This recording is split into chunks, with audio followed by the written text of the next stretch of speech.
ఈరోజు ఈ భూమికి అవతరించినటువంటి మహా వెలుగులలో ఒక వెలుగైనటువంటిది భౌతిక రూపంలో భూమికి అవతరించినటువంటి మహాపర్వదినం ఈనాటికి 100 సంవత్సరములు పూర్తయింది. ఆ అవతరణ జరిగి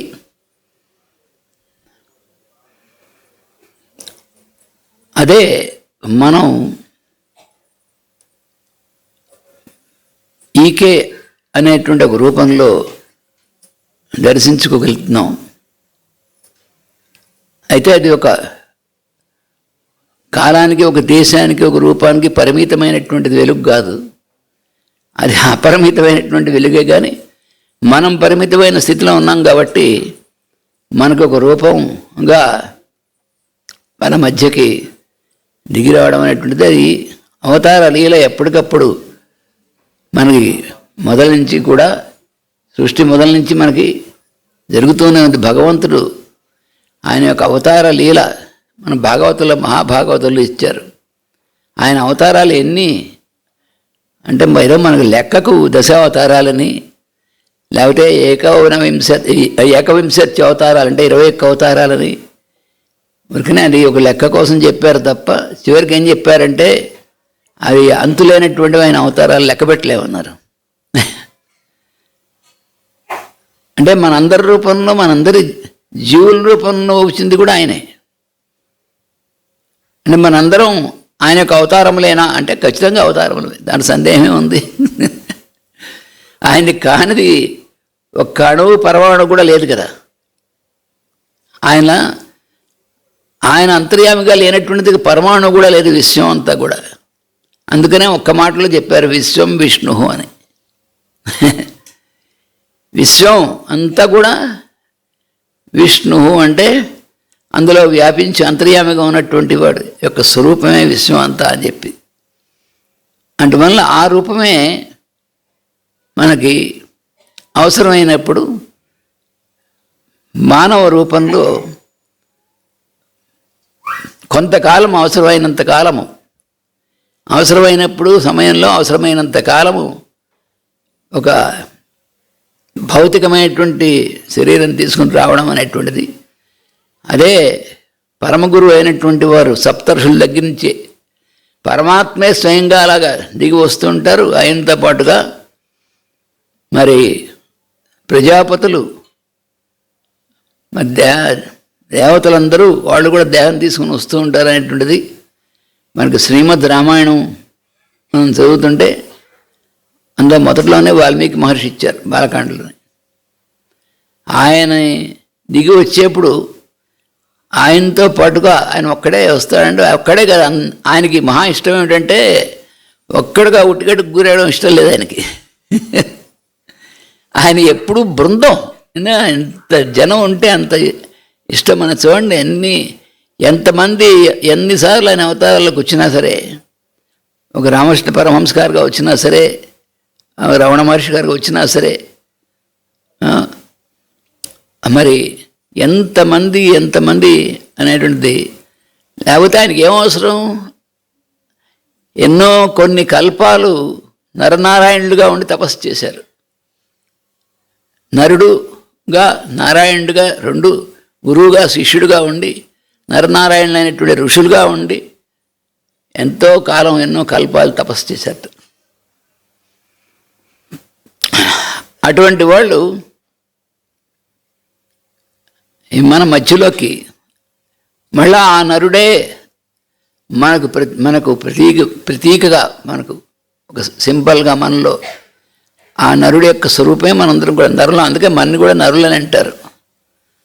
ఆయన నారాయణుడు ఈ నరుల రూపంలో ఉంది ఆయనే. మరి ఈ రెండో రూపం ఎందుకంటే శిష్యుడు లేకపోతే గురువు ఎవరికి? ఆయన గురువు అయినప్పుడు శిష్యుడు ఉంటేనే గురువు. అందుకని నరుడు ఉండాలి, నారాయణుడు ఉండాలి. అందుకని నేను చాలాసార్లు దిగి వచ్చాను, నువ్వు చాలాసార్లు దిగి వచ్చావు, మా ఇద్దరం ఎప్పుడు దిగి వస్తూనే ఉంటాను. కాదు నువ్వు మర్చిపోతూ ఉంటావు అన్నాడు. అదే నీకు నాకు తేడా. బహూని మే వ్యతీతాన జన్మాని తవచార్జున, నాతో పాటు నువ్వు ఎప్పుడు వస్తుండు, మనం విడివిడిగా ఏముండవు, ఎప్పుడు వస్తుండు, కలిసే వస్తామా. కానీ నీకు కొంచెం మరుపు వస్తుంది, ఎందుకంటే నువ్వు అయిపోయిన తర్వాత మళ్ళీ మర్చిపోతావు. అది కూడా ఒక లీలే, మరుపు లీల అది. అదే ప్రతి ఒక్కటి భగవంతుడి లీల కాకుండా వేరే లేదు అసలు. అలాగ అటువంటి లీల విశేషంతో మన గురుదేవులు ఆయన ఈ భూమికి అవతరించడం అనేటువంటిది మనం ఈ గత 6 రోజుల్లో అయితే 5 రోజుల్లోనూ వారి యొక్క అవతరణం, వారి తండ్రి గారి యొక్క వైభవం, ఈ వైభవం అంతా ఎవరిది అంటే అనంత వైభవం, అనంతాచార్య వారి యొక్క వైభవం అది. ఆయన ఏమి దర్శించారు, ఏమి ఇవ్వాలి లోకానికి, అక్కడుంది రహస్యం అంతా. లోకాలకి మనం మానవ జన్మ వచ్చిన తర్వాత ఏమిటి ప్రయోజనం అంటే, మనం ఏం పొందాలి అని అట్నుంచి ఇటుగా ఆలోచించాల్సింది. మనం ఏమి ఇవ్వగలం లోకానికి, అదేమిటండి మనమేనా ఇచ్చేది, మనకేం ఎవరు ఇవ్వరా అంటే, ఇంతకంటే ఏమి ఇవ్వాలండి. మానవ జన్మ ఇచ్చిన తర్వాత ఒక అపూర్వమైనటువంటి అవకాశం మానవ జన్మని కదా పెద్దలు చెప్పింది, శంకర భగవత్పాదులు వాళ్ళందరూ చెప్పింది. జంతువునాం నరజన్మ దుర్లభం, ఒక అపూర్వమైనటువంటి అవకాశం. The human birth is a great opportunity but not a privilege అన్నారు మాస్టర్ గారు. అది ప్రివిలేజ్, మన హక్కు అనుకున్నటువంటి వాడు ఇలా మనం చదువుకున్నాము సరే, దైవాసుర సంపత్తిని, ఆ ఆసురీ సంపత్తిలో పడిపోతారు. మరి భగవంతుడు ఇచ్చినటువంటి జన్మ మన హక్కు అనుకుంటే వాడు అసురుడు అవుతాడు. అది ఆయన లీలే. వాడు అసురుడైతే ఎలా ఉంటారో చూపించడానికి ఆ రకంగా పంపించారు. మామూలుగా అసురుడిగా పంపించినప్పుడు ఎవరిని పంపించారు అసలు? మరి అంతటి వాడు ఇంకెవడో లేనటువంటి అసురుడిని పంపించారు. ఆయన సేవకుల్ని పంపించారు. వారు శాపంగా ఒక ఇన్సిడెంట్ అయిపోయి వాళ్ళు పంపించారు. అందుకని మనం భాగవతంలో అది కూడా ఎంత అద్భుతంగా మాస్టర్ గారు మనకి జయ విజయుల కథని ఎంత అద్భుతంగా చెప్పారు మనకి. వాళ్ళు రావడం, వాళ్ళు 6 ద్వారాలు హాయిగా ఈజీగా దాటిపోయారట. 7వ ద్వారం దగ్గరికి వచ్చేప్పటికి ఆగన్నారట, బ్రేక్ పడింది అక్కడ. అప్పటికి వాళ్ళు ఉన్నటువంటి కొంచెం అహంకారంగా బయటకు వచ్చింది. కానీ ఇదంతా కూడా ఆయన చూస్తూనే ఉన్నాడు లోపల. ఆయనంతా తెలుసు, వాళ్ళలోనూ ఉంది ఆయన, వీళ్ళలోనూ ఉంది ఆయన, అంతా ఉంది ఆయన. అదేమిటండి ఎందుకు ఇది, అన్నిట్లోనూ ఉన్నవాడు ఉరుకోవచ్చు కదా. ఎందుకంటే అదేమిటిది నా ఇష్టం అన్నాడు ఆయన. క్రీడ ఆయనకి మొత్తం అంతాను. నువ్వు ఇలాగే ఎందుకు ఆడుకోవాలయ్యా, మమ్మల్ని మంచి వాళ్ళగా కొంతమంది బిడ్డిచ్చావు, చెడవాళ్ళగా కొంతమంది బిడ్డిచ్చావు, ఇవన్నీ ఎందుకు, ఈ గోలంతా ఎందుకు? నీకేమయ్యా, నేను ఆడుకుందాం అనిపించింది ఆడుకుంటాను, నీకేమి అంటాడు ఆయన. మాస్టర్ గారు చాలా ముచ్చటగా చెప్తారు. పిల్లలంతా ఆడుకుంటూ ఉంటారట. వాళ్ళు ఆడుకుంటూ ఏవో ఇసుకలో తయారు చేసి వాడుకుని ఇవన్నీ చేస్తే మనం పెద్దవాళ్ళం ఏమిటి వీడికి ఏమైంది, అరే ఎందుకురా వాడిని పిలిచి, అది పిలిస్తేనే వాడు నన్ను డిస్టర్బ్ చేస్తారని ఆడుకునే వాళ్ళని నువ్వు ఎలాగో ఆడుకోలేవు కదా అన్నట్టుగా చూస్తాడు వాడు. నీకు ఆడుకునే యోగం ఎలాగో లేదు,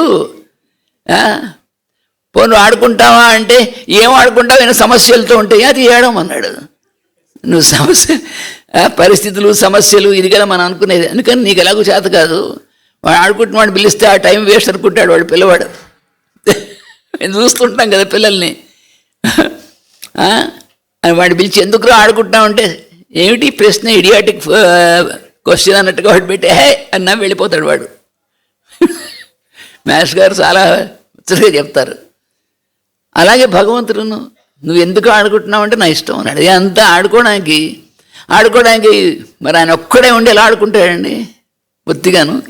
అందుకని ఒక్కడే ఉంటే బాగుండదు ఆడుకోవడం, ఇంకా ఉండాలి ఆయనతో ఆడుకోవడానికి. అందుకని 2 రూపాయల్లోనూ ఆయనే వచ్చి 2 రూపాయలతో ఆడుకుంటే ఉంటాడు. కానీ మనం అనుకుంటే ఈ రూపాయలు ఎవరికి వాడు, ఇది మనదే అనుకుంటాం. అక్కడ వచ్చింది బడా, ఈ రూపం అంతా ఆయనది, ఇదంతా ఇందులో ఏ ఒక్కటి మనం సంపాదించుకుంది కాదు. ఆర్టిఫిషియల్ ఇంటెలిజెన్స్తో ఏం సంపాదించలేము దీన్ని. అంటే అది తెలివితేటన్నమాట ఆర్టిఫిషియల్ ఇంటెలిజెన్స్ అంటే. మామూలు ఉండవలసిన దానికంటే, భగవంతుడు ఇచ్చిన దానికంటే మించి తెలివితేటలు ఇస్తే అది ప్రమాదం. అది ఎందుకు వస్తుందంటే నేను వేరు అనుకోవడం అనేటువంటి భావన వల్ల. How I am different from all others అనేటువంటిదే ప్రమాదకరమైనటువంటి మనలో ఇబ్బంది. మనం ఎందుకు ఇబ్బంది పడుతూ ఉంటామంటే దానివల్ల ఇబ్బంది పడతాం. అది భగవంతుడు ఇవ్వలేదు. భగవంతుడు అందరికీ సమానంగానే ఇచ్చాడు. But how I am different from others, how I am special, ఇవన్నీ కట్టుకోండి. దీన్నే మాయ అన్నారు. మరి ఇదొకటి. మరి ఈ మాయ ఎక్కడి నుంచి వచ్చింది? నా నుంచే వచ్చింది పొమ్మన్నాడు. ఈ మాయ నువ్వెందుకు సృష్టిస్తావు? నీకు దిక్కుని చోటు పెట్టుకోమని చెప్పుకోమన్నాడు. నా ఇష్టం. దైవీ హేష గుణమయీ మమ మాయా దురచ్చయ. ఎవడు దాటలేడు దీన్ని. ఎందుకని? మమ, నా నుంచి వచ్చినటువంటి దైవీ హేష గుణమయీ మమ మాయ అన్నాడు. నాది, నేను సృష్టించాను. ఇవన్నీ తయారు చేయడానికి, ఆడుకోవడానికి ఆ పనులన్నీ ఆవిడకి ఆ డిపార్ట్మెంట్ ఆవిడకి అప్పచెప్పేస్తానండి మాయకి. వాళ్ళకి అందుకని దాటలేరు ఎవరు. అదేమిటయా ఒత్తిగా అలా బంధించేస్తే అంటే మామేవయే ప్రపద్యంతే మాయామేషాం తరంతితే అన్నాడు. మీరు కనుక ఎవరన్నా సరే మామేవయే ప్రపద్యంతే, అందరిలో ఉన్నటువంటి నేను కనుక చూడగలిగి సంపూర్ణంగా శరణంగా చెందితే వాడు మీ మాయ ప్రసరించదంతే. మాయామేతాం తరంతితే ఏషాం తరంతితే అన్నాడు. అది అక్కడ అది చెప్పాడు, వెంటనే అక్కడ అది చెప్పాడు, రెండు చెప్పాడు. అంటే అర్థం ఏంటి? మాయలో ఉన్న అది ఒక లీలే. మాయని దాడదాం అనిపించడం అనేటువంటిది ఎప్పుడప్పుడు అనిపిస్తుంది. అబ్బా ఎందుకు ఇది బాగాలే, బోరు కొడుతుంది మాయ, దాడదాం అనిపిస్తుంది ఎప్పుడప్పుడు కొన్ని కోట్ల జన్మల తర్వాత. ఓకే, దానికి ఏం చేయాలి చెప్పాడు. మామేవయే ప్రపద్యంతే అన్నాడు. భగవద్గీతలో ఆయన చెప్పినటువంటి చాలా సింపుల్ సొల్యూషన్, పర్మనెంట్ సొల్యూషన్. అసలు మానవ జాతికి ఎప్పుడు ఏ రకమైనటువంటిది వచ్చినా సొల్యూషన్ ముందు ఇచ్చేసాడు ఆయన అంతా. ఎందుకంటే ప్రాబ్లమ్స్ ఎలాగో వీళ్ళు ఈ సన్నాసులు ప్రాబ్లమ్స్ తయారు చేసుకుంటారు. వాళ్ళు అంత గొప్పవాళ్ళు వీళ్ళు. ప్రాబ్లమ్స్ భగవంతుడు ఇవ్వడు. ఏమిటోనంటే భగవంతుడు ఎన్ని కష్టాలు ఇచ్చాడు. కష్టాలు ఏమి ఇవ్వలే ఆయన.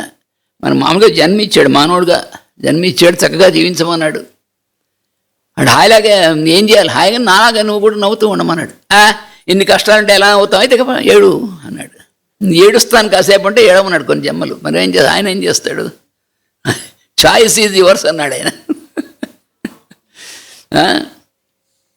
మాస్టర్ చాలా అద్భుతంగా ఇవన్నీ కూడా మనకి చెప్పారు.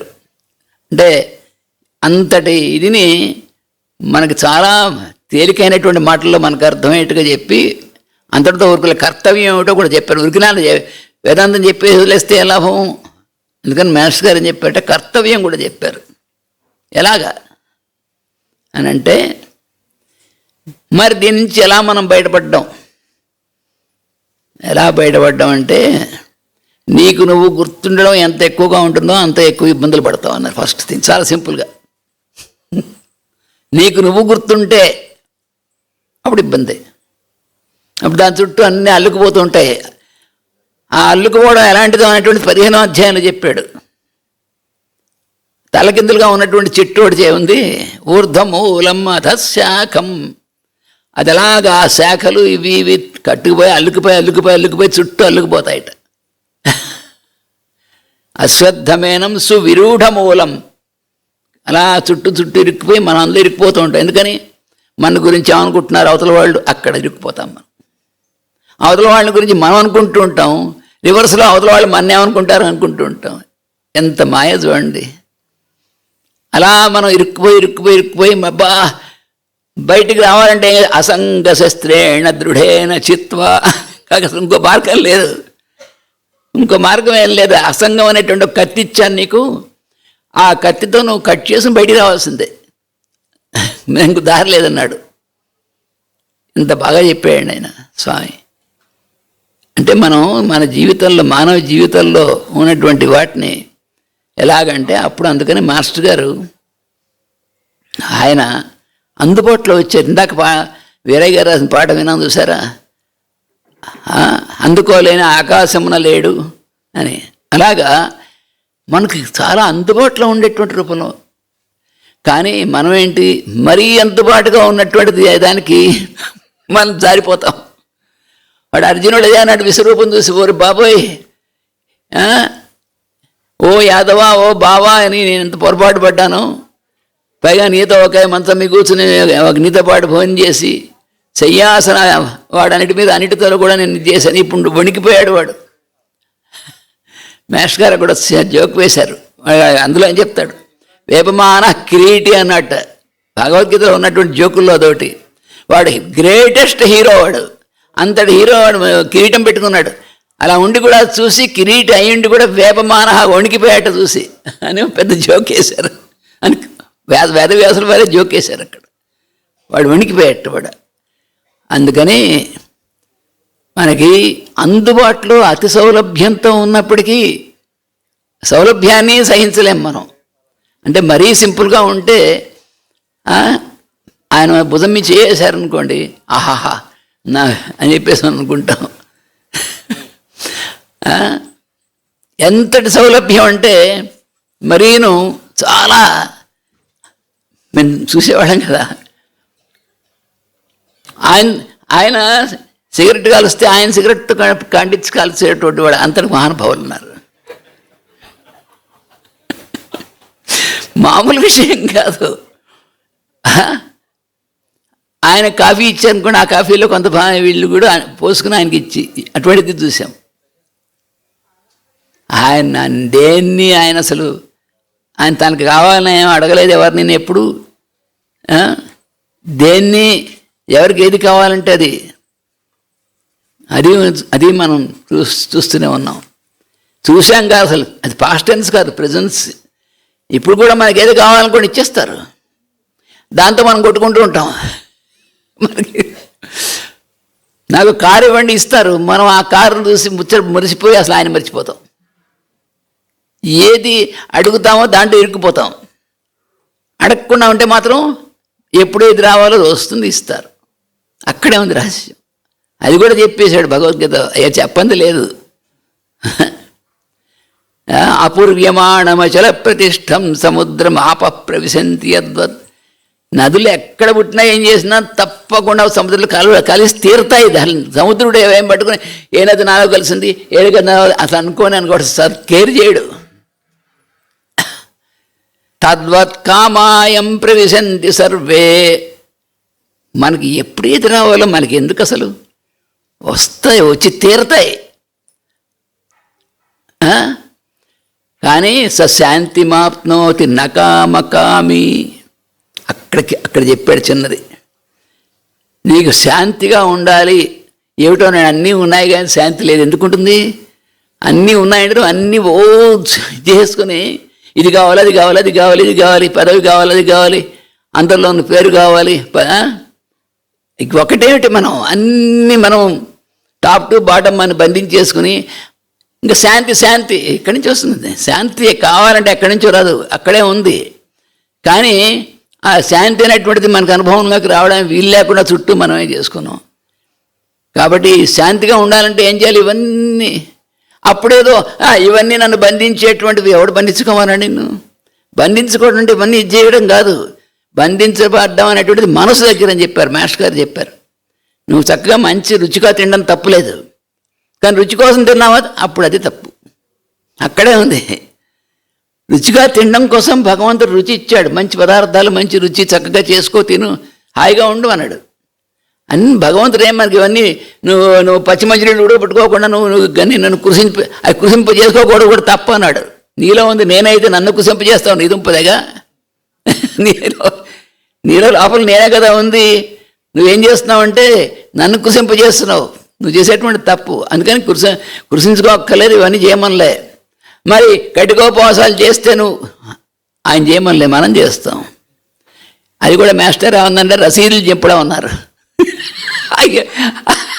ఆయన అన్నారంటే భగవంతుడికి రసీదు చూపిస్తారట. అంటే ఇన్ని యజ్ఞాలు చేశాను, ఇన్ని వ్రతాలు చేశాను, ఇన్ని ఉపవాసాలు చేశాను అని రసీదు చూస్తే నీ రసీదు చూసానేం భయపడ్డాను. నేను చేయమన్నాను అడుగుతాడు ఆయన. ఆయన ఎక్కడ చేయమనలేదే, మనమే మొక్కేసుకుంటూ ఉంటాం. అంటే మొక్కలు, నాటు మొక్కలు వేసుకుంటూ ఉంటాం అన్నమాట, మనలో మొక్కేసుకొని. కలుపు మొక్కలు నేను మన కర్తవ్యాన్ని మనం ఆచరించాలి. అది మన మాస్టర్ గారు చూపించినటువంటి మార్గం ఏంటంటే, ఎందుకు వచ్చారంటే ఆయన కర్తవ్యం, మన కర్తవ్యం ఏమిటి, మన కర్తవ్యం అనేటువంటిది ఫస్ట్ మనను మనం మర్చిపోవడం, మన గురించి. అదేంటి మన గురించి తను మాలిన మాత్రమే అది ధర్మం మొదలు చెడ్డ బేరం ఎవడో చెప్పాడు పిచ్చివాడు. తను మాలిన పిచ్చి పిచ్చివన్నీ అంటే ఏంటంటే ఏదైతే మనకు అనుకూలంగా ఉంటాయో అవి తీసుకుని దాన్ని ఫాలో అయిపోతూ ఉంటాం మనం. పరమ గురువులు ఎవరు కూడా తమని గురించి తాము ఆలోచించినటువంటి వాళ్ళు కాదు, ఎప్పుడు విశ్వ కళ్యాణం కోసం. అందుకే వాళ్ళు పరమ గురువులు. మన్ని కూడా అలాగే ఆ మార్గంలో నడవమని చెప్తున్నారు కూడా వాళ్ళు. అందుకే వాళ్ళు దిగి వస్తూ ఉంటారు. ఆ మార్గం మనకు తెలియదు కాబట్టి ఎలా నడవాలో ఏం చేయాలో అవన్నీ కూడా మనకు తెలియజేయడం కోసమే ఒక రాముడుగా, కృష్ణుడుగా, ఆ తర్వాత ఎన్నో అవతారాలుగా, ఎన్ని అవతారాలండి, ఎన్నిసార్లండి. అన్ని అవతారాల్లోనూ కూడా మనం కామన్గా చూస్తే ధర్మం అనేటువంటిది ఎస్టాబ్లిష్ చేయడం తప్ప ఇంకొరకంగా ధర్మానికి అటు ఇటు ఏమాత్రం తప్పలే. ఏమిటంటే తల్లిదండ్రులని, గురువుల్ని ఫస్ట్ అదనమాట. తల్లిదండ్రులు మొదటి గురువులు. అది మనకి అన్ని అవతారాల్లోనూ కూడా కనిపిస్తుంది. అదే మన మాస్టర్ గారిలో కూడా కనిపించింది. మాస్టర్ గారు తల్లిదండ్రుల నుంచే మనం ఇప్పుడు నిన్న స్కిట్స్లో కూడా చూస్తున్నాం, మన పిల్లలు ఎంత బాగా చూపిస్తున్నారో. అంతా ఏదైనా సరే ఆ మాస్టర్ ఈకే గారు పొందినటువంటిది తండ్రి గారి నుంచి. ఆయన యొక్క ఆశీస్సులు, ఆయన యొక్క ఆజ్ఞని పాటించడం, తల్లిగారి యొక్క ఆశీస్సులు. తల్లిదండ్రులు అయినటువంటి వాళ్ళు నుంచి కాకుండా వాళ్ళని లెక్క చేయకుండా ఉన్నటువంటి వాళ్ళకి ఏమైనా ఏం ఉపయోగం లేదు. ఇది మనం అందరూ ఆఖరికి ఆదిశంకరాచార్య, శంకర భగవత్పాదులు ఆయన తల్లి అంత ఇలాగే చేశారు. ఆయన నిజంగా సన్యాసి, ఆయన ఏంటువంటి ఆయనే, కానీ తల్లి అందు ఆయన బాధ్యత ఏమిటి అనేటువంటిది ఆయన చేశారు. అందుకని ఎవరైనా సరే ఆ ధర్మం అనేటువంటి దాని నుంచి అటు ఇటు తప్పరు. అవతార పురుషులు కానీ గురువులు కానీ ఎవరు ధర్మం తప్పరు. అందుకని మనం వారిని ఫాలో అవ్వడం అంటే ఏమిటంటే వాళ్ళు ఎలా అయితే చూపించారో మనకి అలా నడవడం అనేటువంటి దానికి అయితే మనం ఆఫర్ చేసుకోవాలి. అంటే మనం మళ్ళీ కొంతకాలం చూసి ఇలా చేద్దాం, నువ్వు చూసి పరీక్షించి చేయాల్సిన అవసరం లేదు. నీకు నమ్మకం ఉంటే వాళ్ళు చూపించిన దారిలో నడువు, లేకపోతే వెయిట్. అయినా మనం వదిలిపెట్టేసేస్తారు, మనం ఏం చేస్తారు, ఏం వదిలిపెట్టరు. వదిలిపెడతారనే భయం లేదు. కాబట్టి ఇప్పుడు కాబట్టి మళ్ళీ నెక్స్ట్ బర్త్, ఆ నెక్స్ట్ బర్త్ 100%. మనకి ఇవన్నీ లెక్కలు కానీ వాళ్ళకి లెక్కలేనటువంటి విషయం. అందుకని మాస్టర్ గారు లాంటి అవతారం, అలాంటి అవతారాల్లో ఒక అవతారం అన్నమాట మనకి. ఆయన ఎవరు ఏమిటి అనుకునే దానికంటే ఆయన ఏం చెప్పారు, మనం ఏం చేయాలి అనేటువంటి దానికి ప్రాముఖ్యం ఇచ్చి, ఎందుకంటే ఆయన ఎవరు ఏమిటి మనకి ఎలాగో అంతుపట్టదు. దానికోసం టైం అంతా వేస్ట్ చేసుకోకుండా ఆయన ఇచ్చినటువంటిది ఏం చేయమన్నారు, ఏం చేయాలి అని మన చుట్టూ ఉన్నట్టు వాళ్ళైన మన బాధ్యతని చేస్తూ ఉంటే ఆయన మనం ఎప్పుడు ఏది అనేటువంటిది విడిచిపెట్టకుండా మనం రక్షిస్తారు. అదే మనకి ఇప్పుడు మన తర్వాత కార్యక్రమం ఇవాళ మాస్టర్ గారి యొక్క మూర్తి మనం ప్రతిష్ఠించుకునేటువంటిది. ఈరోజు సహస్ర కలశాభిషేకం ఉంది అక్కడ. అందుకని వెంటనే